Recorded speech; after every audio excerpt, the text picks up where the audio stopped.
Hello students, how are you. तो आज हम हाइब्रिडाइजेशन सीरीज का लेक्चर नंबर 3 लेके आए हैं। हमने पिछले जो दो लेक्चर्स थे, पहले लेक्चर फर्स्ट में हमने इम्पोर्टेंस ऑफ हाइब्रिडाइजेशन पढ़ा। लेक्चर नंबर 2 में हमने एसपी और sp2 हाइब्रिडाइजेशन को बहुत डिटेल में हमने किया। तो अब हम टाइप ऑफ हाइब्रिडाइजेशन का जो तीसरा पार्ट है डेट इज sp3 हाइब्रिडाइजेशन, तो उसको अब हम आगे कंटिन्यू करेंगे। हम तीसरी टाइप आज शुरू कर रहे हैं डेट इज sp3 हाइब्रिडाइजेशन, जिसने पहली टाइप sp और दूसरी टाइप sp2 हाइब्रिडाइजेशन समझनी है वो लेक्चर नंबर 2 देख ले। तो हम लेक्चर नंबर 3 में पहुंच चुके हैं, तो दो टाइप्स ऑलरेडी कर चुके हैं। तो अब हम तीसरी टाइप को आज स्टार्ट करने जा रहे हैं डेट इज sp3 हाइब्रिडाइजेशन। तो sp3 हाइब्रिडाइजेशन को एक्सप्लेन करने के लिए हम एग्जांपल चुनेंगे। जो मोस्ट कॉमन एग्जांपल है आपके लिए, जो बहुत कॉमनली आपने सुना भी होता है, that is methane, that is CH4। तो हम इसमें एग्जांपल लेने जा रहे हैं CH4 का, मीथेन का। तो बिल्कुल पहले की तरह मैंने पहले ही बोला था आपको, 6 की 6 हाइब्रिडाइजेशन जब आपने समझ पढ़नी है तो जिसने पहली हाइब्रिडाइजेशन sp हाइब्रिडाइजेशन को अच्छे से समझ लिया, बाकी सारी हाइब्रिडाइजेशन बहुत आसानी से समझ आती हैं, क्योंकि बाकी सारी उसके पैरेलल चलती हैं, बिल्कुल उसी के जैसे एक्सप्लेन करना होता है सारी चीजों को। तो हम CH4 में भी उसी तरीके से एक्सप्लेन करेंगे जो sp हाइब्रिडाइजेशन में हमने एक्सप्लेन किया था। ठीक है, तो सबसे पहले हमने मॉलिक्यूल लिखा CH4। इसका सेंट्रल एटम कौन है? कार्बन। और सराउंडिंग एटम कौन है? हाइड्रोजन। तो सबसे पहले सेंट्रल एटम ले लो, कार्बन। इसकी कन्फिग्रेशन लिख लो। जो आउटर मोस्ट शेल वाली कन्फिग्रेशन है वो कन्फिग्रेशन हम इसमें लिखेंगे। तो इसकी कन्फिग्रेशन आप सबको पता ही है। ग्राउंड स्टेट कार्बन की जो कन्फिग्रेशन है वो होती है 1s2 2s2 2p2। तो बॉन्ड बनाने के लिए हमें सिर्फ जो कन्फिग्रेशन रिक्वायर्ड है वो आउटर मोस्ट कन्फिग्रेशन रिक्वायर्ड है, इसलिए हम इसकी आउटर मोस्ट कन्फिग्रेशन लिखने जा रहे हैं 2s2 2p2। अब अपने आप देख सकते हो इसमें, इस कंडीशन में कार्बन कितने बॉन्ड बनाएगा? इसके पास 2 अनपेयर्ड इलेक्ट्रॉन है तो 2 ही बॉन्ड बना सकता है ये। ठीक है, पर अगर मॉलिक्यूल को देखते हो CH4 को, तो इसमें कार्बन ने 4 बॉन्ड बना रखे हैं, क्योंकि 4 हाइड्रोजन अपने साथ जोड़ रखे हैं। तो 4 बॉन्ड कैसे बनाएगा? फिर वही तरीका, आपको इस इलेक्ट्रॉन को क्या करना होगा? एक्साइट करना होगा, इस पेयर को अनपेयर करना होगा और इसको लेके आना होगा यहां तक। लेकिन कार्बन जो है, ठीक है, जब बॉन्ड बनाएगा तो प्योर एटॉमिक ऑर्बिटल तो यूज करके नहीं बनाएगा। इस इलेक्ट्रॉन को तो यहां पहुंचा दोगे, आप एक्साइट कर दोगे, लेकिन फिर भी प्योर एटॉमिक ऑर्बिटल से बॉन्ड बनाने नहीं है। तो इसका मतलब अब आपको हाइब्रिडाइजेशन भी करनी पड़ेगी साथ में। तो हाइब्रिडाइजेशन कहां तक करनी है? जहां तक इलेक्ट्रॉन लेके जाना है उस ऑर्बिटल को लेना, प्लस उसके लेफ्ट साइड पे जितने भी ऑर्बिटल्स हैं वो सारे मिक्स करने होते हैं। ठीक है, हाइब्रिडाइजेशन के लिए। इसका मतलब अब जब कार्बन को देखोगे आप, ठीक है, तो कार्बन कौन सी हाइब्रिडाइजेशन करेगा? 1s और 3p वाले। मतलब ये कौन सी हाइब्रिडाइजेशन करने जा रहा है? ये हाइब्रिडाइजेशन करने जा रहा है sp3 हाइब्रिडाइजेशन। तो ये डॉटेड लाइन में हम ले लेते हैं 1s और 3p एटॉमिक ऑर्बिटल को यूज कर लेते हैं। तो इसका मतलब 1s 3p वाले 4 एटॉमिक ऑर्बिटल मिक्स किए, तो ये आपके 4 sp3 हाइब्रिड ऑर्बिटल बन गए। ऊपर 4 प्योर एटॉमिक ऑर्बिटल है, नीचे 4 हाइब्रिड ऑर्बिटल्स हैं, 4 sp3 हाइब्रिड ऑर्बिटल्स। ठीक है, तो अब ये हाइब्रिड ऑर्बिटल बन चुके हैं। नो डाउट ये इलेक्ट्रॉन भी अब यहां पहुंचा सकते हो। ठीक है, चारों हाइब्रिड में एक एक अनपेयर्ड इलेक्ट्रॉन आ जाएगा। ठीक है, इसके बाद कार्बन क्या करता है? 4 बॉन्ड बना लेता है। 4 अनपेयर्ड मतलब 4 बॉन्ड बना सकता है। लेकिन इसी चीज को हम दूसरे तरीके से भी रिप्रेजेंट कर सकते हैं, जैसे पिछली एग्जांपल्स में हमने किया। तो हम इसको ऑर्बिटल डायग्राम्स की फॉर्म में भी एक्सप्लेन करेंगे। मतलब इसका जो शेप्स हैं वो शेप्स लेके हम बताएंगे कि ये कार्बन अपना, इसका स्ट्रक्चर क्या बनेगा, कार्बन का, इसका मीथेन का स्ट्रक्चर क्या बनेगा वो हम बताएंगे। तो अब सबसे पहले फिर उसी तरह से कार्बन सेंट्रल एटम ये होस्ट है, और 4 सराउंडिंग एटम जो है हाइड्रोजन वो गेस्ट का काम करेंगे। तो कार्बन के घर में 4 सराउंडिंग एटम आने जा रहे हैं। तो सराउंडिंग एटम के आने से पहले जो सेंट्रल एटम होता है कोई भी, तो हमेशा 3 काम करता है, आपको याद होगा अच्छे से, पिछले लेक्चर में हमने जो पढ़ा था। तो सराउंडिंग एटम के आने से पहले सेंट्रल एटम 3 काम करता है। पहला काम होता है चेयर निकालना, जिसको मैंने बोला था एटॉमिक ऑर्बिटल्स को निकालना। दूसरा काम चेयर्स के ऊपर व्हाइट कपड़ा लगाना, मतलब हाइब्रिडाइजेशन करना। ठीक है, तीसरा काम उन चेयर्स को स्पेस में अरेंज करना। चेयर्स मतलब एटॉमिक ऑर्बिटल को स्पेस में अरेंज करना। तो हम ये 3 काम करने जा रहे हैं। तो इसका मतलब आपको पता है कार्बन के घर में 4 सराउंडिंग एटम आने जा रहे हैं, तो 4 चेयर निकालनी पड़ेगी। चेयर मतलब 4 एटॉमिक ऑर्बिटल इस लाइन से देखने हैं। एटॉमिक ऑर्बिटल देखने, इलेक्ट्रॉन को नहीं देखने की जरूरत, कितने हैं कितने नहीं। तो कितने एटॉमिक ऑर्बिटल? बॉक्स मतलब 1 एटॉमिक ऑर्बिटल, 2 3 4। ठीक है, इलेक्ट्रॉन नहीं देखने, सिर्फ डिब्बे देखने हैं, बॉक्सेस। तो इसका मतलब ये हुआ कि 4 एटॉमिक ऑर्बिटल हम लेने जा रहे हैं। कौन कौन सा ले रहे हैं? ठीक है, एक हम लेंगे इसमें आपका s, ठीक है, और एक एटॉमिक ऑर्बिटल हम इसमें लेंगे p। अब 3 p लेने हैं। अगर 3 p ले रहे हैं तो तीनों के तीनों जो p है वो डिफरेंट होंगे, एक px, एक py, एक pz, इसलिए तीनों आप अलग अलग तरीके से बना देना। px ये हो गया आपका py और ये हो गया आपका pz। pz वाले को थोड़ा ऐसे बना लो, ठीक है। तो px, py, pz ये s हो गया। तो ये 4 एटॉमिक ऑर्बिटल आपने ले लिए, 4 एटॉमिक ऑर्बिटल। अब तीनों एक्सिस यूज हो गए एक्स वाई जेड। इससे ये क्लियर हो रहा है कि ये स्ट्रक्चर आपका 3D में जाने वाला है। पिछले दोनों स्ट्रक्चर जो थे वो आपके प्लेनर थे, 2D में थे, लेकिन अब जो स्ट्रक्चर है आपका 3D में जाने वाला है, क्योंकि तीनों एक्सिस इसकी यूज हो गई यहाँ पे। ठीक है, इसका मतलब ये हुआ कि 4 एटॉमिक ऑर्बिटल आपने निकाल लिए। ठीक है, उसके बाद 4 चेयर निकाल ली। ठीक है, उसका अगले बाद क्या करना होता है? चारों चेयर देखने में अलग अलग है, तो इसके ऊपर क्या लगाते हैं हम? व्हाइट कपड़ा, जिसको हमने क्या नाम दिया था? हाइब्रिडाइजेशन। तो अब हम इसके ऊपर व्हाइट कपड़ा लगा देंगे, जिससे ये चारों चेयर देखने में बिल्कुल एक जैसी हो जाएंगी। मतलब हाइब्रिडाइजेशन करेंगे हम, ठीक है, मिक्सिंग करेंगे। तो हाइब्रिडाइजेशन कौन सी बनी? 1s3p, इसलिए इस हाइब्रिडाइजेशन का नाम होगा sp3 हाइब्रिडाइजेशन। इस हाइब्रिडाइजेशन का नाम sp3 हाइब्रिडाइजेशन। तो कितने हाइब्रिड ऑर्बिटल बनेंगे? तो रूल आपको याद ही है फिर अच्छे से, AO इक्वल टू HO। जितने एटॉमिक ऑर्बिटल मिक्स करोगे उतने ही हाइब्रिड ऑर्बिटल बनेंगे। तो 4 एटॉमिक ऑर्बिटल मिक्स किए हैं तो 4 ही हाइब्रिड बनेंगे। तो ये 4 हाइब्रिड, चारों की शेप, साइज, एनर्जी सब कुछ सेम। तो मैं 4 हाइब्रिड बना रहा हूं, ये 4 हाइब्रिड ऑर्बिटल्स। ठीक है, 4sp3 hybrid orbitals of carbon, 4 hybrid orbitals of carbon. तो 4 एटॉमिक ऑर्बिटल मिक्स किए, 4 ही हाइब्रिड ऑर्बिटल बने। चारों की शेप, साइज, एनर्जी सारा कुछ क्या सेम है। अब जरा चारों हाइब्रिड ऑर्बिटल में हम ये देखते हैं कि s और p की परसेंटेज सेम है या डिफरेंट है। अगर आप इस रिलेशन को देखो, sp3, s एक पार्ट और p कितने पार्ट है इसमें? 3। तो अगर इसको रेशो में आप कन्वर्ट करते हो तो आपको सीधा क्लियर हो जाएगा, s इसमें 25% है और p इसमें 75% है। इसका मतलब ये चारों हाइब्रिड ऑर्बिटल के अंदर आप लिखोगे s 25%, p इसमें 75, 25, 75, 25, 75, 25 और 75। तो चारों हाइब्रिड ऑर्बिटल में s और p की परसेंटेज एग्जैक्टली सेम है। s सभी में 25% है और p सभी में 75% है। तो चारों हाइब्रिड में s और p की परसेंटेज सेम है, इसलिए इन सबका शेप, साइज, एनर्जी सेम है। ठीक है, तो कार्बन के घर में 4 सराउंडिंग एटम आने वाले थे, उसने 3 काम करने हैं। पहला काम, 4 चेयर निकाल ली। ठीक है, उसके बाद व्हाइट कपड़ा लगाया, मतलब हाइब्रिडाइजेशन किया। ठीक है, हाइब्रिडाइजेशन करने के बाद 4 हाइब्रिड ऑर्बिटल बन गए। ठीक है, तो इसका मतलब पहला काम 4 चेयर निकाल ली, दूसरा काम व्हाइट कपड़ा लगा दिया। ठीक है, तीसरा काम क्या बचा? इन चारों हाइब्रिड ऑर्बिटल को स्पेस में अरेंज करना है। ठीक है, अगर चारों हाइब्रिड को स्पेस में सेम प्लेन में अरेंज करते, तो अगर मान लो वही फॉर्मूला आप लगाते जो पहले लगाया, हमने क्या फॉर्मूला लिखा था?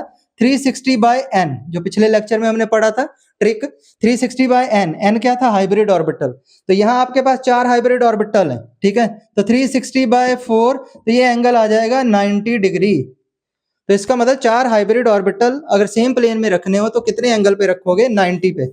पर 90 पे तो रिपल्शन बहुत ज्यादा होती है, तो इतनी ज्यादा रिपल्शन तो मॉलिक्यूल बर्दाश्त ही नहीं कर पाएगा। इसलिए फिर अब आपका स्ट्रक्चर 2D से निकल के 3D में चला जाएगा। पहले बताया था तीनों एक्सिस यूज हो रही है तो स्ट्रक्चर आपका 3D में जाएगा। इसलिए ये कार्बन अपने चारों हाइब्रिड ऑर्बिटल को स्पेस में मैक्सिमम दूरी पे ले जाता है। ठीक है, और ये जो मैक्सिमम दूरी है, ये एंगल कितना बनता है स्पेस में? 109.5 डिग्री का। इसका मतलब कार्बन इन चारों हाइब्रिड ऑर्बिटल्स को अब स्पेस में अरेंज करेगा। ये मैं हाइब्रिड ऑर्बिटल को अरेंज करने जा रहा हूं। अब इसमें हम क्या करेंगे? 4 हाइब्रिड को जब अरेंज करेंगे, ठीक है, स्पेस में, तो इनके बीच का एंगल आएगा 109.5 डिग्री का। ठीक है, और ये शेप का नाम होता है टेट्राहेड्रल शेप, आपको अच्छे से पता है इसका। ठीक है, तो जब हम इसका हाइब्रिड ऑर्बिटल को टेट्राहेड्रली अरेंज करेंगे, तब ये ध्यान रखना कि अब स्मॉलर लोब को बार बार लिखने की जरूरत नहीं है, हम सिर्फ लार्जर लोब लेके स्ट्रक्चर ड्रॉ कर सकते हैं। ठीक है, ये एक लार्जर, एक लोब, 2 लोब, 3 लोब और ये इसका चौथा लोब। तो ये 4 कार्बन के 4sp3 हाइब्रिड ऑर्बिटल हो गए। 4 sp3 hybrid orbitals of carbon. अब ये जो चारों कार्बन के sp3 हाइब्रिड ऑर्बिटल, अब ध्यान दो, ठीक है, ये जो 4 sp3 हाइब्रिड ऑर्बिटल बनाए हैं, यहाँ भी बनाए थे हमने, चारों हाइब्रिड में एक एक अनपेयर्ड है, तो वो इसमें भी दिखाओगे। तो ये चारों हाइब्रिड ऑर्बिटल में हम यहाँ एक एक अनपेयर्ड इलेक्ट्रॉन दिखाएंगे, चारों हाइब्रिड में एक एक अनपेयर्ड इलेक्ट्रॉन यहाँ पे दिखा देंगे, ठीक है। और यही हाइब्रिड जो अनपेयर्ड इलेक्ट्रॉन है इसमें भी दिखाना है, क्योंकि इन्हीं चार को आपने यहाँ पे अरेंज किया है, ठीक है। तो ये 4 sp3 हाइब्रिड ऑर्बिटल, इनके अंदर इसका नाम भी लिख सकते हो, sp3 sp3 sp3 और ये sp3, और इसके अंदर दिखा दो कार्बन, ठीक है। तो इसका मतलब कार्बन के पास 4 सराउंडिंग एटम आने वाले थे, 4 हाइड्रोजन, तो इसने अपने 3 काम पूरे कर लिए कार्बन ने, सेंट्रल एटम ने। पहला काम 4 चेयर निकाली, ठीक है। दूसरा काम क्या किया इसने, हाइब्रिडाइजेशन कर लिया, ठीक है, मतलब व्हाइट कपड़ा लगा लिया। तीसरा काम इसने चारों हाइब्रिड ऑर्बिटल को स्पेस में अरेंज कर लिया। अब सेंट्रल एटम के सारे काम पूरे हो गए। लास्ट काम क्या बचा, लास्ट काम ये बचा कि सराउंडिंग एटम आएगा और एक एक सेंट्रल एटम पे एक एक हाइब्रिड ऑर्बिटल के ऊपर बैठता जाएगा, ठीक है। कार्बन के एक एक हाइब्रिड ऑर्बिटल पे एक एक सराउंडिंग एटम आके बैठता जाएगा। अब सराउंडिंग एटम कौन है, हाइड्रोजन, और हाइड्रोजन की कॉन्फ़िगरेशन क्या है, उसका अनपेयर्ड इलेक्ट्रॉन किस में पड़ा हुआ है, उसकी कॉन्फ़िगरेशन ही 1s1 है। इसका मतलब उसका अनपेयर्ड इलेक्ट्रॉन किस में पड़ा हुआ है, 1s में। तो इसका मतलब वो हाइड्रोजन जो आएगा अपना 1s ऑर्बिटल लेके आएगा, और 1s ऑर्बिटल की शेप क्या होती है, स्फेरिकली सिमेट्रिकल। तो हाइड्रोजन अपना स्फेरिकली सिमेट्रिकल ऑर्बिटल लेके आएगा, इन चारों हाइब्रिड ऑर्बिटल के साथ ओवरलैप करेगा। इसको भी हम दिखा देते हैं एक बार। ये मैं दोबारा से यही डायग्राम फिर से बना रहा हूं, क्योंकि अब मैं आपको बॉन्ड बनाना दिखा दूंगा, इसका बता दूंगा कि इसमें बॉन्ड कैसे बनेगा, ठीक है। तो ये इसके कार्बन, ये कार्बन है सेंटर में, ठीक है, सबके अंदर लिख सकते हो sp3 sp3 sp3 और ये sp3, और चारों हाइब्रिड में आप एक एक अनपेयर्ड इलेक्ट्रॉन दिखा दो, जैसे ऊपर दिखाया था। तो ये ऊपर वाला सारा स्ट्रक्चर मैंने यहाँ ड्रॉ कर लिया, ठीक है। अब ये कार्बन के 4 हाइब्रिड ऑर्बिटल हैं। अब आएगा हाइड्रोजन, पहला हाइड्रोजन आया 1s ऑर्बिटल, जिसका स्फेरिकल सिमेट्रिकल शेप है। हाइड्रोजन का 1s, उसने भी इलेक्ट्रॉन डाला, पहला CH वाला बॉन्ड बना। दूसरा हाइड्रोजन यहाँ पे आया, इसने इलेक्ट्रॉन डाला, ये दूसरा CH वाला बॉन्ड यहाँ बना। तीसरा हाइड्रोजन यहाँ पे आया, ठीक है, और ये इसने भी एक इलेक्ट्रॉन डाला, ये तीसरा CH वाला बॉन्ड यहाँ पे बना। चौथा हाइड्रोजन इस हाइब्रिड पे आके बैठा, ये हाइड्रोजन का 1s, ठीक है, हाइड्रोजन का 1s, इसने भी इलेक्ट्रॉन डाला, चौथा CH वाला बॉन्ड बना, ठीक है।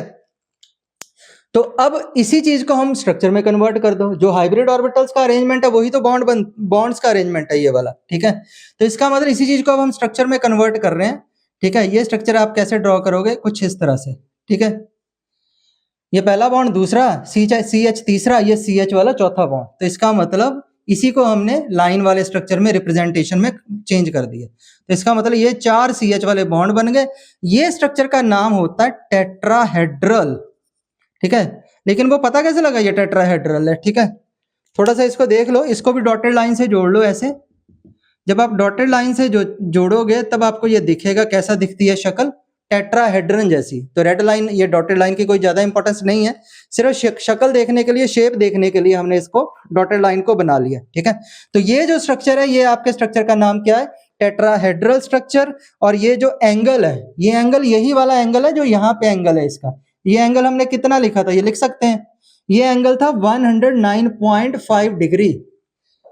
इसी को हम कितना दूसरे तरीके से कैसे लिख लेते हैं, 109 डिग्री 28 मिनट्स, ऐसे भी लिखा जा सकता है। इसका मतलब यही एंगल यहाँ पे दिखा सकते हो आप, ठीक है। तो ये एंगल मैं यहाँ पे दिखा देता हूँ इसको, ये एंगल है आपका 109.5 डिग्री, ठीक है। और दूसरे तरीके से लिखना है तो 109 डिग्री 28 मिनट, ठीक है। तो इसका मतलब ये स्ट्रक्चर आपका प्लेनर तो हो नहीं सकता किसी भी हालत में, ठीक है। ये आपका स्ट्रक्चर आपका नॉन प्लेनर है, क्योंकि ये 3D में चला गया। तो इसका मतलब sp3 हाइब्रिडाइजेशन में जब हम करते हैं तो उसमें जो स्ट्रक्चर बनता है, वो स्ट्रक्चर कौन सा बनता है, टेट्राहेड्रल स्ट्रक्चर, ठीक है। अब इस स्ट्रक्चर को हम थोड़ा 3D में देख लेते हैं। ये वाले को, सेंटर में ब्लैक कार्बन नजर आ रहा है आपको, ठीक है, और 4 ग्रीन वाले आपको क्या दिख रहे हैं, इसमें हाइड्रोजन दिख रहे हैं। ये CH4 का स्ट्रक्चर है, टेट्राहेड्रल स्ट्रक्चर है। अगर इस स्ट्रक्चर को आप ध्यान से देखो, देखने में ऐसा फील होता है कि शायद 3 बॉन्ड नीचे और 1 बॉन्ड ऊपर है, लेकिन ऐसा नहीं है, सारी तरफ से एक ही जैसा है। अगर मान लो हम ऐसे रख के इस पे करते हैं तो एक टाइम में 3 ही एटम इसके बॉटम से टच करते हैं। जिधर से मर्जी घुमा के देख लो, सारी तरफ से ये आपका स्ट्रक्चर जो है बिल्कुल एक जैसा ही दिखेगा आपको, ठीक है, बिल्कुल एक जैसा। जैसे मर्जी इसको घुमा के आप इसको रख सकते हैं, ठीक है। तो ये एंगल कितना है, ये वाला, ये जो हमने पढ़ा, कोई एक एंगल देख लो, ये एंगल आपका 109.5 डिग्री है। पर ये होते कितने 109.5 डिग्री के, टोटल 6, ठीक है, 4 नहीं है, 6 है। कैसे, देखो पहले ऊपर वाला पकड़ो, ऊपर वाले को, ऊपर वाले के एंगल गिनो, ऊपर वाला जो का हाइड्रोजन है, एक ये है पहला, दूसरा इसके पीछे और तीसरा इधर को। 3 तो इसी ने बना रखे हैं। अब 3 जो नीचे से आते हैं, ठीक है, नीचे वाले जो एंगल है 4, 5, 5 और ये 6, ऐसे इसमें टोटल 109.5 डिग्री के 6 एंगल है। स्ट्रक्चर आपका नॉन प्लेनर है पूरी तरह से। इससे पहले जो दोनों पढ़े थे, एसपी वाला स्ट्रक्चर क्या था, लीनियर, ठीक है, जो लीनियर होता है वो भी प्लेनर होता है। और दूसरा हमने पढ़ा था sp2, ठीक है, और वो भी क्या होता है, ट्राइगोनल प्लेनर, उसके तो नाम में प्लेनर आ गया, तो प्लेनर ही होगा वो। तो अब आ गया sp3, sp3 आ गया टेट्राहेड्रल स्ट्रक्चर, जिसको TD से भी डिनोट करते हैं, ये भी लिख सकते हो, TD से भी कई बार इसको डिनोट कर देते हैं।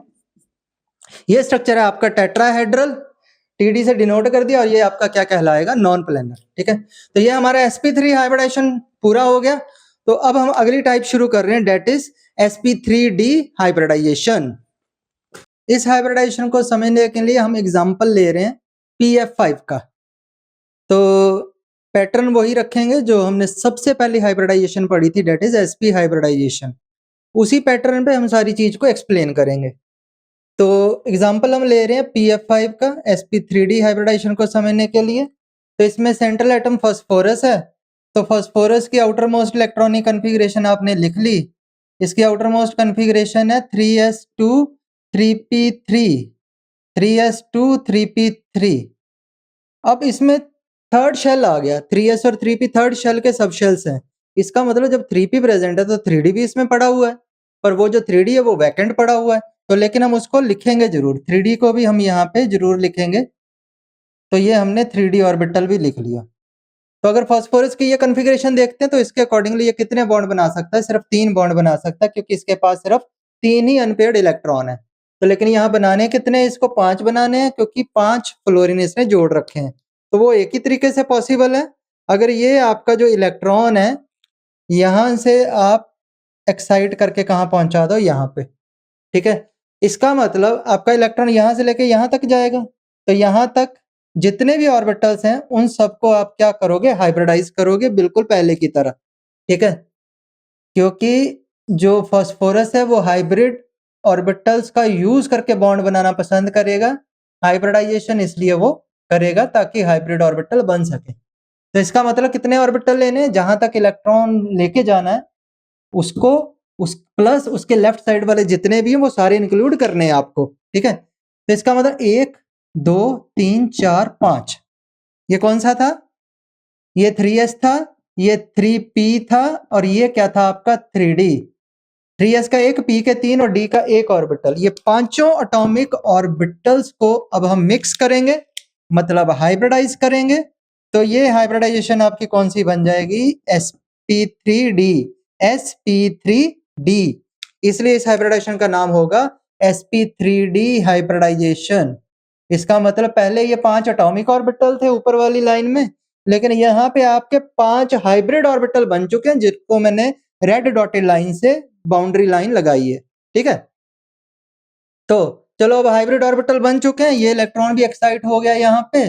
तो पांचों हाइब्रिड में एक एक अनपेयर्ड इलेक्ट्रॉन आ गया। तो 5 अनपेयर्ड हो गए तो 5 फ्लोरीन आके जुड़ जाएंगे और 5 बॉन्ड बन जाएंगे।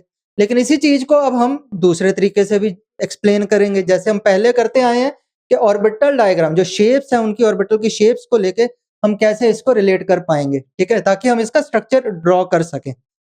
तो अब इसका मतलब फास्फोरस सबसे पहले कितने ऑर्बिटल लेने हैं, यहाँ देखने हैं एटॉमिक ऑर्बिटल, एक s, p वाले 3 और एक d। अब हम सीधा लिख देंगे, एक s 3p px, 3p है मतलब तीनों डिफरेंट होंगे, एक px, दूसरा आपका py और एक आपका pz। ये 3p हो गए, लेकिन अब एक d लेना है। अब d तो हमारे पास, अब जरा याद करो जो लेक्चर नंबर 1 था उसमें मैंने आपको शेप्स ऑफ d ऑर्बिटल्स बताई थी। तो उसको मैंने 2 पार्ट में डिवाइड किया था, एक एक्सियल और एक नॉन एक्सियल। 5 में से 2 डी जो होते हैं वो एक्सियल डी ऑर्बिटल होते हैं, 5 में से जो 3 है वो आपके नॉन एक्सियल डी ऑर्बिटल होते हैं। तो 5 में से जो 2 पहले थे जिनको हमने नाम दिया था एक्सियल डी ऑर्बिटल्स, वो डी ऑर्बिटल वो थे जिनकी लोब्स कहाँ लाई करती हैं? अलोंग एक्सिस, ठीक है? तो अब जरा ध्यान दो कि यहाँ हमें डी कौन सा लेना है, हमें चुनना पड़ेगा। ये जो 5 different type of D orbital हैं 5 आपके पास, उन पांचों डी में से आपको देखना है कि कौन सा डी ऑर्बिटल आपको चुनना है, ठीक है? तो उसके लिए पहले एक चीज, छोटी सी चीज ये दिमाग में रखनी है कि वो डी ऑर्बिटल जो पी वाले के साथ फिटिंग अच्छी तरह से कर सकेगा, ठीक है, मैच कर सकेगा अच्छी तरह से, वो ही हाइब्रिडाइजेशन अच्छी तरह से कर पाएगा, ठीक है? तो जरा पी वालों को पहचानो। ये पी वाले की भी शेप हमने पढ़ी थी लेक्चर 1 में, वो वैसे भी आपको पता है कि पी वालों की शेप क्या होती है? अलोंग एक्सिस डंबल होता है, डंबल शेप होती है, लेकिन होता कैसा है वो? Along axis. पी वाले की जो डंबल होता है उसकी दोनों लोब अलोंग एक्सिस आती हैं। इसका पी मतलब ये है कि पी वाला तो अलोंग एक्सिस लाई करता है। तो सिंपल सी बात है, डी वाला ऑर्बिटल भी वो चुनोगे जो अलोंग एक्सिस वाला हो। अलोंग एक्सिस मतलब जो एक्सियल डी ऑर्बिटल हो। और एक्सियल वाले दो कौन से होते हैं? एक d x square minus y square और एक डी जेड स्क्वायर, ठीक है? तो जो पहले लेक्चर में मैंने सारा डिटेल में उसका शेप आपको बताया था, ठीक है? तो इसका मतलब आपको 2 डी में से चुनना पड़ेगा अब, कि जो एक्सियल डी ऑर्बिटल हैं जिनकी लोब अलोंग एक्सिस लाई करती हैं, एक d x square minus y square और दूसरा डी जेड स्क्वायर। अब आपको तय करना है कि इन दोनों में से कौन सा बेटर है, ठीक है? पहले मैं लिख देता हूँ, उसके बाद बताता हूँ कि ये क्यों बेटर है। तो हम उन दोनों में से जो एक्सियल वाले 2 डी हैं उनमें से मैं चुन रहा हूँ डी जेड स्क्वायर। मतलब ऐसे बोल सकते हो पी जेड का साथी मिल गया, हमें दोस्त मिल गया एक डी जेड स्क्वायर, ठीक है? तो डी जेड स्क्वायर जो यहाँ चुनना है, d x square minus y square नहीं चुनना, ठीक है? क्यों नहीं चुनना वो भी अगर आप रीजन समझना चाहो तो वो थोड़ा सा समझ सकते हो, ठीक है? सिर्फ समझने के लिए कि जैसे मान लो ये आपका, हम दोनों डी बना लेते हैं पहले, चलो, ठीक है? ये एक्स एक्सिस है और ये आपका वाई एक्सिस है। अब मान लो ये आप एक डी बना लो यहाँ पे, ये ब्लू कलर से हम बना रहे हैं डी। तो ये कौन सा डी है? ये 4 लोब है, चारों लोब अलोंग एक्सिस है, ठीक है? तो 4 लोब वाला डी कौन सा जो अलोंग एक्सिस आता है? तो एक ही होता है वो d x square minus y square, ठीक है? और एक डी, ठीक है, ये वाला दूसरा जो एक्सियल डी ऑर्बिटल है वो कौन सा है? ठीक है, उसके लिए भी हम लिख लेते हैं, मान लो ये एक्स एक्सिस है, ये जेड है, तो ये एक डी जिसमें सिर्फ 2 ही लोब होती हैं। ये इकलौता डी है जिसमें 2 लोब होती हैं, बाकी सारे डी में चारों लोब होती हैं।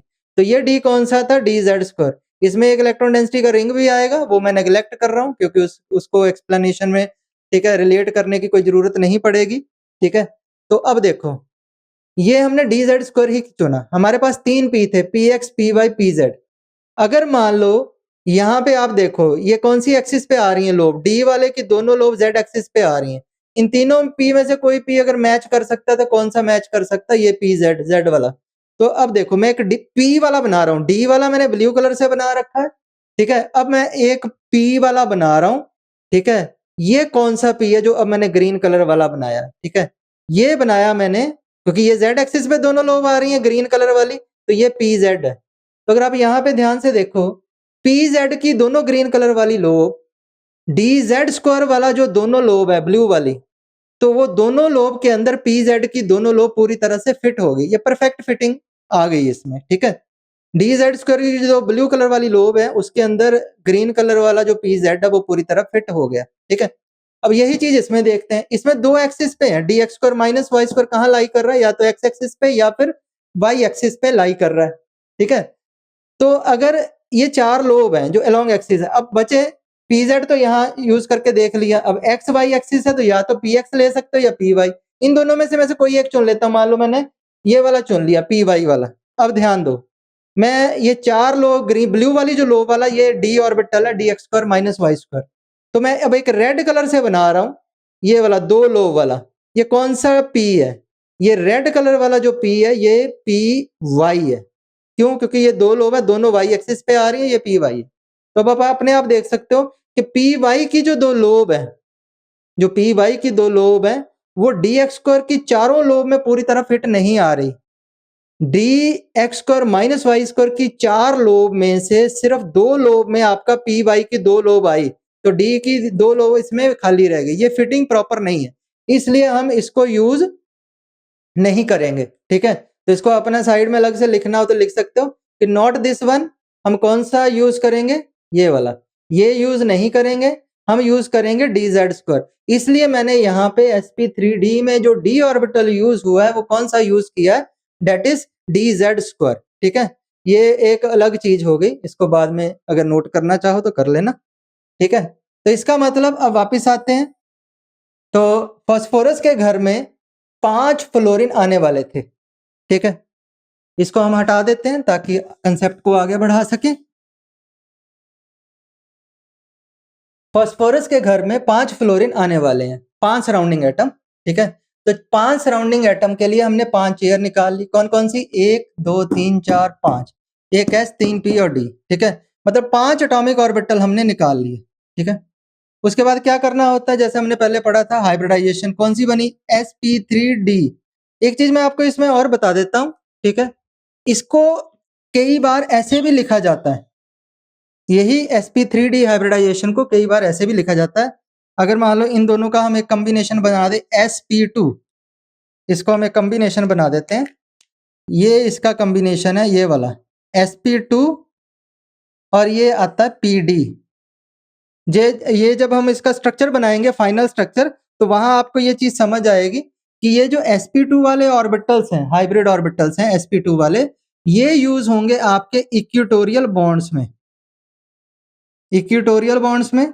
और पीडी वाले जो ऑर्बिटल्स हैं ये यूज होंगे आपके एक्सियल वाले बॉन्ड में। ठीक है, लेकिन ये पांचों इकट्ठे ऑर्बिटल्स हैं इसलिए हम इकट्ठा लिख देंगे। ठीक है, 5 एटॉमिक ऑर्बिटल आप मिक्स करने जा रहे हो, तो हाइब्रिडाइजेशन कौन सी होगी, sp3d, sp3d हाइब्रिडाइजेशन। तो 5 एटॉमिक ऑर्बिटल मिक्स किए तो कितने हाइब्रिड ऑर्बिटल बनेंगे। ठीक है, तो उसके लिए मैं आपको फंडा पहले भी बहुत बार बता चुका हूं, AO इक्वल टू HO, ये हम बहुत अच्छे से पहले भी पढ़ चुके हूं। AO इक्वल टू HO, जितने एटॉमिक ऑर्बिटल मिक्स करोगे उतने ही हाइब्रिड ऑर्बिटल बनेंगे, जितने एटॉमिक ऑर्बिटल मिक्स करोगे उतने ही इसमें हाइब्रिड ऑर्बिटल बनेंगे। तो हम यहाँ पे 5 एटॉमिक ऑर्बिटल मिक्स करने जा रहे हैं तो 5 ही हाइब्रिड ऑर्बिटल बनेंगे। पांचों हाइब्रिड ऑर्बिटल की शेप, साइज, एनर्जी सारा कुछ क्या रहेगा, सेम। और हाइब्रिड ऑर्बिटल में हमेशा एक लोब छोटी और एक बड़ी होती है। तो 5 हाइब्रिड ऑर्बिटल बनाने हैं, बार बार हम पूरा पूरा ड्रॉ नहीं करेंगे। ठीक है, एक हाइब्रिड ऑर्बिटल बना के इसको क्या कर देंगे, इंटू 5 कर देंगे। तो हम यहाँ पे लिखेंगे 5 sp3d हाइब्रिड ऑर्बिटल्स ऑफ, किसके हैं ये, फास्फोरस के। 5 sp3d hybrid orbitals of phosphorus. ठीक है, तो ये चीज हम इसके अंदर भी लिख देते हैं, sp3d हाइब्रिड ऑर्बिटल 5 है। ठीक है, और पांचों हाइब्रिड ऑर्बिटल के अंदर एक एक अनपेयर्ड इलेक्ट्रॉन भी है, वो भी हम यहाँ दिखा देते हैं। ये लो, पांचों हाइब्रिड में एक एक इसमें क्या आ गया, अनपेयर्ड इलेक्ट्रॉन। तो ये अनपेयर्ड इलेक्ट्रॉन इसमें दिखा दिया। ठीक है, तो बिल्कुल उसी तरह जो कहानी हम पहले से चलाते आ रहे हैं उसी कहानी से फिर चलेंगे कि फास्फोरस के घर में, सेंट्रल एटम के घर में 5 मेहमान आने वाले हैं, मतलब 5 सराउंडिंग एटम आने वाले हैं। तो ये 5 सराउंडिंग एटम के लिए फास्फोरस पहले 3 काम करेगा। पहला काम चेयर निकालेगा, चेयर मतलब एटॉमिक ऑर्बिटल। दूसरा काम व्हाइट कपड़ा लगाएगा, मतलब हाइब्रिडाइजेशन करेगा। मतलब 5 हाइब्रिड ऑर्बिटल बन गए। ठीक है, व्हाइट कपड़ा लगा दिया, पांचों चेयर देखने में एक जैसी हो गई, मतलब हाइब्रिड ऑर्बिटल बन गए सारे। ठीक है, दूसरा काम व्हाइट कपड़ा लगाया। आखिरी काम, ठीक है, आखिरी काम फास्फोरस इस पांचों हाइब्रिड को स्पेस में अरेंज करेगा। तो फास्फोरस ने अपने 3 काम निपटा लिए। ठीक है, पहला काम था 5 चेयर निकालना, दूसरा व्हाइट कपड़ा लगाना, ठीक है, और तीसरा काम इसको स्पेस में अरेंज करना। ठीक है, तो अब इसको स्पेस में अरेंज कर देना, जिसके बाद फास्फोरस का काम पूरा हो जाएगा। ठीक है, अब स्पेस में इसका अरेंजमेंट आपको समझना है। ठीक है, पांचों हाइब्रिड को सेम प्लेन में अगर रखना हो, तो सेम प्लेन में अगर रखना हो तो एंगल कितना बनेगा, तो आप इसको डिवाइड करके देख लो, फिर वही ट्रिक लगा के 360/n, तो 360/5 डेट इज 72 डिग्री बनेगा।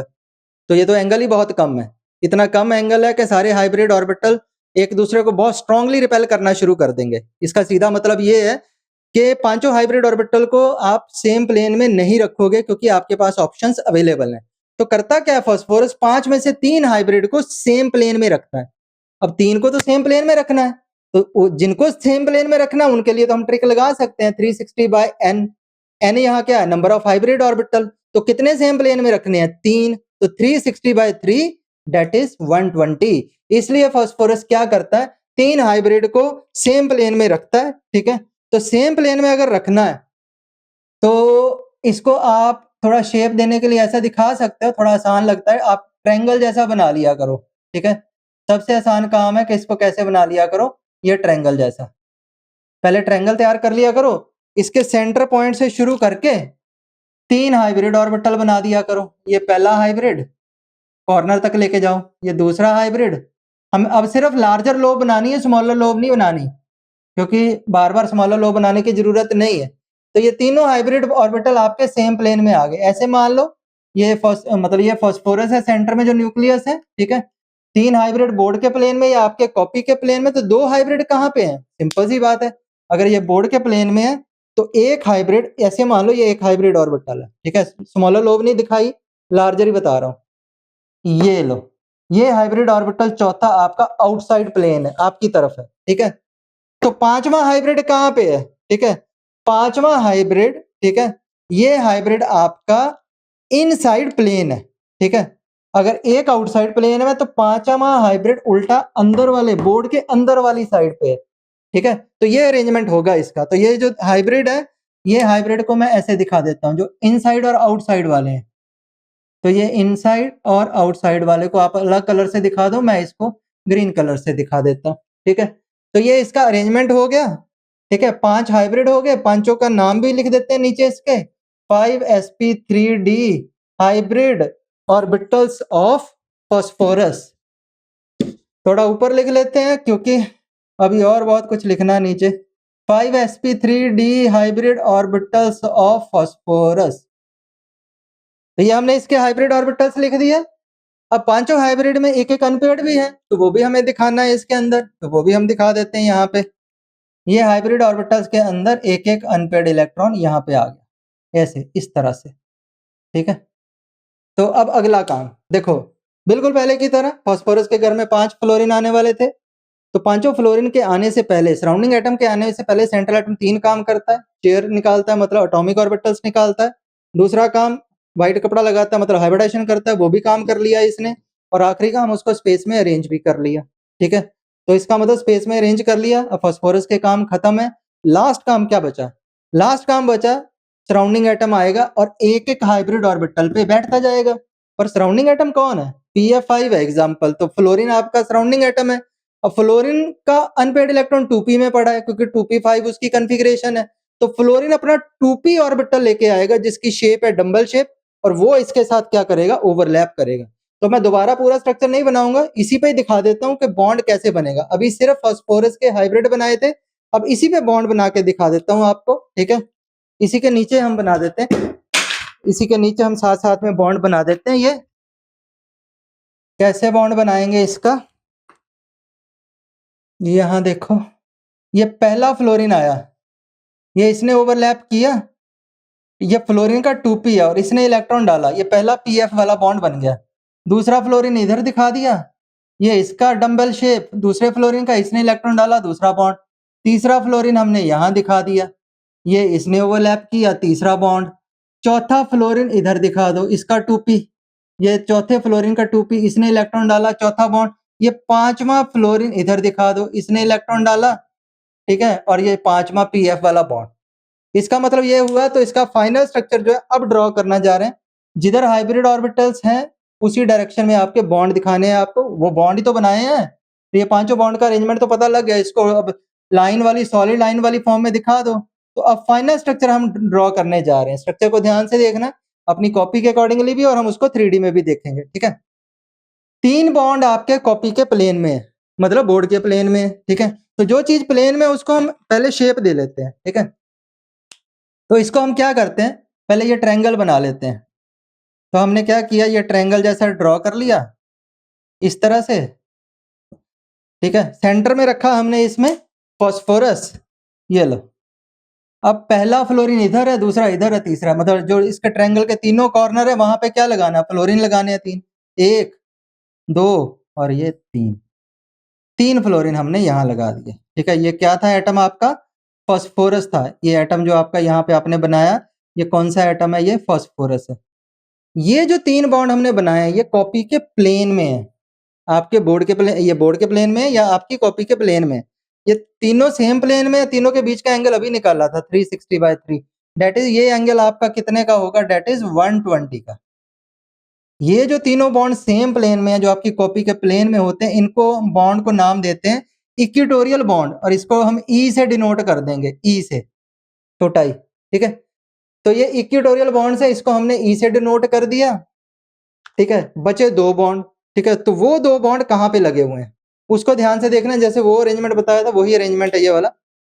ये पांचवा फ्लोरीन, अब ध्यान दो, स्ट्रक्चर का नाम भी इसी से डेवलप हो जाता है, ठीक है। तो अभी वैसे सिर्फ अरेंजमेंट देख लो, नाम तो मैं आपको 3D में भी दिखा दूंगा। पहला चौथा फ्लोरीन, ये फ्लोरीन इन तीनों फ्लोरीन के 90 डिग्री पे आएगा।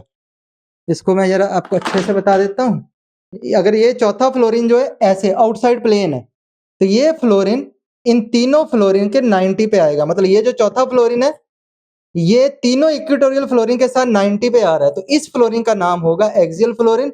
और ये अकेला फ्लोरीन एक एक्सियल वाला बॉन्ड 3 90 के बॉन्ड बना रहा है, ठीक है। उसी तरह अब सिंपल सी बात है, इतने स्ट्रक्चर का नाम ट्राइगोनल प्लेनर था। जब चौथा फ्लोरीन आप यहाँ लगाते हो, तो अगर ध्यान से देखो, ये ऐसे लगे जैसे इसने बाहर की तरफ तंबू जैसी कोई चीज बना दी। 3D में भी बता दूंगा आपको, ठीक है।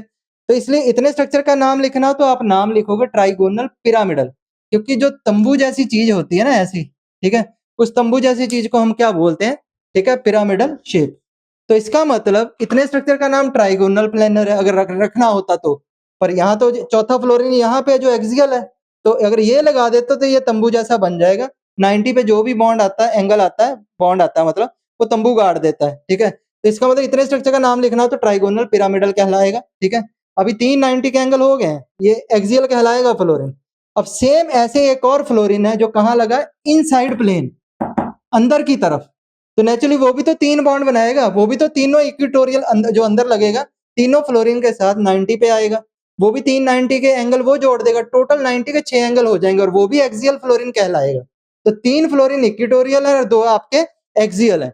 इसका मतलब इस चीज को अगर आपने मान लो इसमें दिखाना हो तो कैसे दिखाओगे, इस तरह से। मैं इसको अलग कलर से दिखा देता हूँ, ग्रीन कलर से, ताकि आपको थोड़ा डिफरेंस क्रिएट हो सके, ठीक है। सेंटर से शुरू करके ये आपका एक फ्लोरीन हो गया, थोड़ा इसको लंबा सा दिखा दो बॉन्ड को, ठीक है। और ऐसे ये वाला आपका एक यहाँ पे, ठीक है। तो ये जो दोनों ग्रीन वाले हैं, ये दोनों बॉन्ड को नाम दोगे आप एक्सियल, इसको हम ए से डिनोट करेंगे। ई 3 इक्वेटोरियल बॉन्ड है और 2 आपके एक्सियल बॉन्ड्स हैं, ठीक है। तो चलो अब जरा थोड़ा सा इसको 3D में देख लेते हैं, अच्छे से समझ लेते हैं। अब इसको बिल्कुल ध्यान से देखना है स्ट्रक्चर को, ताकि हम दोबारा इसमें कोई गलती ना करें। जब मान लो हमने और भी स्ट्रक्चर डेवलप करने हैं, मान लो अभी तो हम सिर्फ बॉन्ड पेयर वाले स्ट्रक्चर पढ़ रहे हैं जिसमें कोई लोन पेयर नहीं आ रहा। अगर एक भी लोन पेयर आ गया तो फिर स्ट्रक्चर्स के नाम बदलेंगे, लेकिन कंडीशन ये है कि नाम तो अगर आपको पेरेंट स्ट्रक्चर आते हैं, ये जो हम पढ़ रहे हैं 6 पेरेंट स्ट्रक्चर, 6 हाइब्रिडेशन जो पढ़ रहे हैं, तो बाकी नाम तो ऐसे ही आपको आ जाएंगे, ठीक है। तो अब देखो इसका करने जा रहे हैं। ये सेंटर में जो आपको दिख रहा है पर्पल वाला, ठीक है, ये आपका, ठीक है, फास्फोरस है। और 3 ये येलो वाले फ्लोरीन है, 3 येलो कलर वाले जो लगा रखे हैं एटम, ये क्या फ्लोरीन है। ये स्ट्रक्चर ध्यान से देखो, ये स्ट्रक्चर तो सारा एक ही प्लेन में, इतने स्ट्रक्चर का नाम अगर आप देखो, ये तीनों के बीच का एंगल 120 है, तो इतने स्ट्रक्चर का नाम तो आप ट्राइगोनल प्लेनर ही रख सकते हो, ठीक है। तो इसका मतलब ये स्ट्रक्चर का नाम है ट्राइगोनल प्लेनर। ये तीनों येलो वाले फ्लोरीन कौन से हैं, इक्वेटोरियल वाले फ्लोरीन, और इन तीनों के बीच का एंगल 120 है, तो 3 120 के एंगल हैं इसमें, ठीक है। अब मैं इसको रखता हूं ऐसे। अब मैं चौथा फ्लोरीन लगा रहा हूं, इसको मैं रेड कलर से दिखा रहा हूं आपको, ठीक है।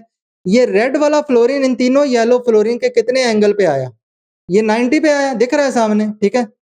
और ये 90 पे आ रहा है, इसका मतलब ये जो रेड वाला ये एक्सियल फ्लोरीन है, और तीनों येलो वाले जो इक्वेटोरियल फ्लोरीन है उनके 90 डिग्री पे आ रहा है। इसका मतलब ये एक्सियल फ्लोरीन एक साथ 390 के एंगल बना रहा है। और दूसरी चीज, अब स्ट्रक्चर का नाम कैसे लिखोगे, इतने स्ट्रक्चर का नाम लिखना होता तो क्या लिखते हैं, ट्राइगोनल प्लेनर। लेकिन जब चौथा लगा दोगे तो अब ध्यान दो, ये जब एक्सियल वाला लगता है 90 पे कोई बॉन्ड आता, तो ये ऐसे नहीं लग रहा जैसे ये तंबू जैसी कोई चीज, अगर यहाँ कपड़ा वगैरह लगा दिया जाए तो ये तंबू जैसा बन जाएगा, ठीक है। इसका मतलब ये हुआ कि इसने तंबू गाड़ दिया। तो जब एक तंबू गाड़ देता है, 90 पे कोई बॉन्ड आता है, तो उसको हम बोल देते हैं पिरामिड।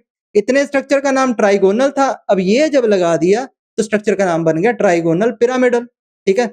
अब 90 का एंगल आपको याद है, ठीक है। अब पांचवा फ्लोरीन, ठीक है, ये रेड वाला ये नीचे से लगा दिया, ये भी एक्सियल फ्लोरीन है, और ये रेड वाला भी नीचे से देखो, ये भी तीनों येलो वालों के कितने एंगल पे है, ये भी तो 90 पे है। इसका मतलब ये जो दूसरा एक्सियल है 90 पे, इसने भी तो 90 के 3 बॉन्ड एंगल जोड़ दिए, तो टोटल 90 के स्ट्रक्चर में एंगल होते हैं 6। इसका मतलब दूसरी चीज, ये दूसरा 90 का आ गया, इसने नीचे की तरफ तंबू गाड़ दिया, इसका मतलब ये दूसरा पिरामिड बन गया। तो इसका मतलब एक पिरामिड ऊपर है और एक पिरामिड तंबू जो है वो नीचे की तरफ है, उल्टा तंबू, एक ऊपर की तरफ एक नीचे की तरफ।